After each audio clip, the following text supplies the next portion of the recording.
Breaking news! What if I told you that the biggest change the Ravens just made could either pave the way for a Super Bowl or completely ruin the season before it even begins? It's bold, it's risky, and it's something no one predicted. The fans are divided, the backstage is buzzing, and the league is officially on alert. It's not just about a new coach, it's about a radical identity change, and it starts right now. But before we dive into this big news, if you love this team as much as we do, click the like button to show your support. It's always amazing to see Ravens fans so excited. And since you're here, leave a comment below and tell us, what is your biggest hope for this new era in Baltimore, or simply comment "Go Ravens" to let the league know we're coming. Alright, here's the story. After weeks of swirling speculation, the Baltimore Ravens have officially hired Declan Doyle as their new offensive coordinator, and this isn't just a standard replacement. This is a statement. At just 29 years old, Doyle steps into one of the most high-pressure roles in the NFL, orchestrating an elite offense around MVP quarterback Lamar Jackson. The reaction? Electric, divisive, and full of questions. Let's start with the obvious. This man has never called plays at the professional level. Not once. And yet, the Ravens have entrusted him with the keys to an offense that is expected to be in Super Bowl contention.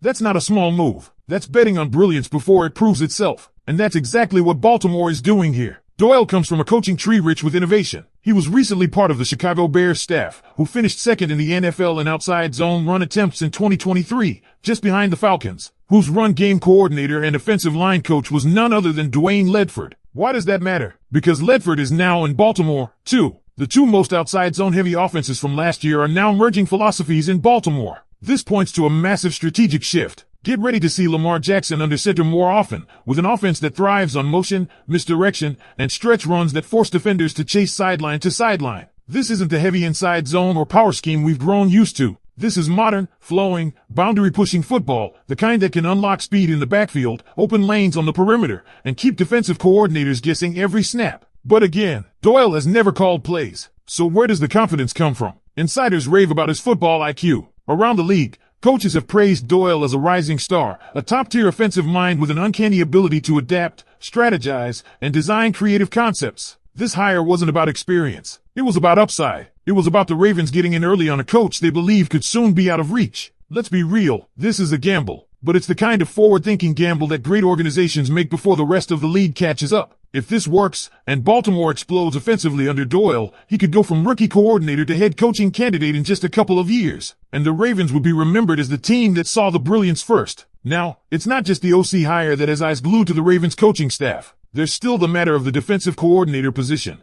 and while things haven't been finalized yet, there's momentum. With all head coaching vacancies now filled across the league, the search narrows down. Baltimore's focus seems locked in on two familiar names, Anthony Weaver and Joe Cullen. Both are former Ravens assistants, both are defensive line specialists, and both bring a sense of familiarity, grit, and intensity that fits right in with the DNA of this team. Weaver, who recently lost the opportunity to take over as DC in Miami following their hiring of Sean Dugan, now stands as a legitimate frontrunner for the Baltimore job. But there's one catch. The Ravens DC won't be calling plays, a role that belongs to Jesse Minter, and that's turning out to be a sticking point for some high-profile candidates. Jim Leonard, for instance, reportedly declined due to that exact reason and is now headed to Buffalo. For up-and-coming defensive minds aiming to build head coaching resumes, the ability to call plays is a big deal. So, will Weaver or Cullen accept a role under that structure? That's what we're waiting to find out. But given their ties to the franchise and their proven track records with the D-line, an area Baltimore is looking to reinforce either could make a strong cultural and schematic fit. And it doesn't stop there. While the headline moves are generating buzz, the Ravens are making quiet but crucial changes behind the scenes. One such hire, Charlie Gellman,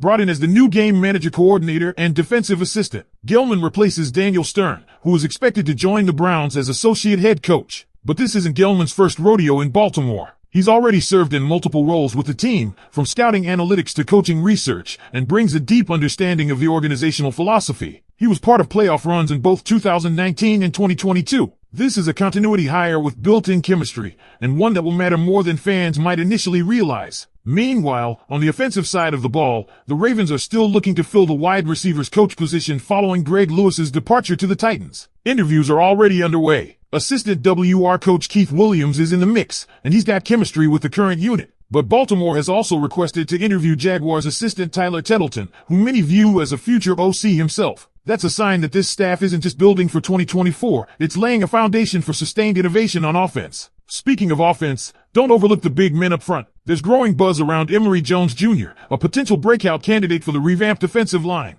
Despite missing the offseason and much of the regular season, Jones flashed serious potential when given reps late last year. He held his own, showcased athleticism, and now has a chance to push for a starting role, possibly at right or left guard. Given that he practiced at left guard but played right tackle in college, the versatility is there. With new offensive line coaching under Dwayne Ledford and a more zone-heavy scheme being installed, Jones could be a surprise name to watch. And then there's Tez Walker. Let me be clear, the numbers don't lie. 6 catches, 8 targets, 136 yards, 3 touchdowns. That's absurd production in limited snaps. Add that to a strong showing in training camp, improved route running, and a track record of creating separation deep, and you've got the recipe for a second-year leap. If Rashad Bateman's situation shifts or if Baltimore doesn't invest heavily at receiver this offseason, Walker is in line for a major uptick in usage. Because here's the thing, when a team places this much trust in youth, not just on the field, but in the headset, it sends a message. A powerful one. It says the Ravens are no longer content to follow trends, they're ready to set them. And that's what makes the Declan Doyle hire so fascinating, and frankly, a little bit terrifying for the rest of the league. He's 29. He's never called a play in a live NFL game. But he's stepping into a role where success isn't just hoped for, it's expected. And he's doing it with the most electric quarterback in football, a retooled offensive line, and an entire city demanding another shot at a Lombardi. Let's not forget what this offense looked like when it was humming last year. With Lamar Jackson at the helm, the Ravens were already lethal. Add in Derrick Henry's bruising power, a fresh commitment to outside zone running, and a creative OC unbound by years of the way it's always been done, and suddenly you've got something different, something dangerous, something no one has tape on. That's a massive advantage heading into the season. No defensive coordinator in the league will have a true blueprint for stopping what Doyle might create. And with someone like Dwayne Ledford supporting him, who had the league's most productive outside zone rushing unit in Atlanta, this becomes a two-headed brain trust on the ground game. But here's the catch. Everything sounds great until it's 4th and 3 in Arrowhead, 1:42 on the clock, season on the line. That's when you find out who a play caller really is. And that's where the risk comes in. As sharp as Doyle may be, there will be learning moments, high-pressure decisions he's never had to make before. You can study all the analytics in the world, design the perfect play in a quiet film room, but in the NFL, pressure does strange things to people. The question is, will he rise, or will he stumble? It's not just about his play calling either.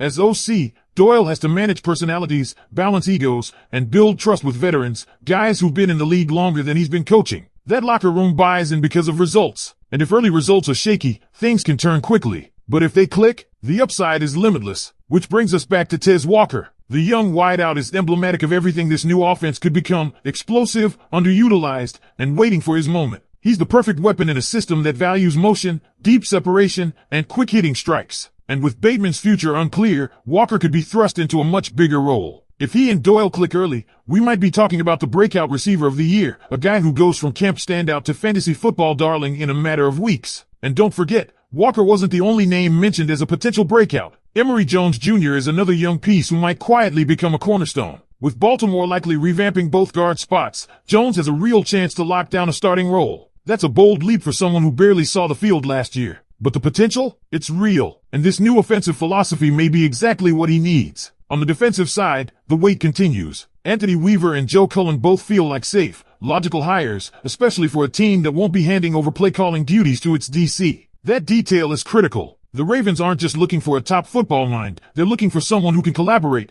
not control. It's Jesse Minter's defense. The DC needs to be able to reinforce, not override. Weaver, having already served time in Baltimore, would bring familiarity and a respected voice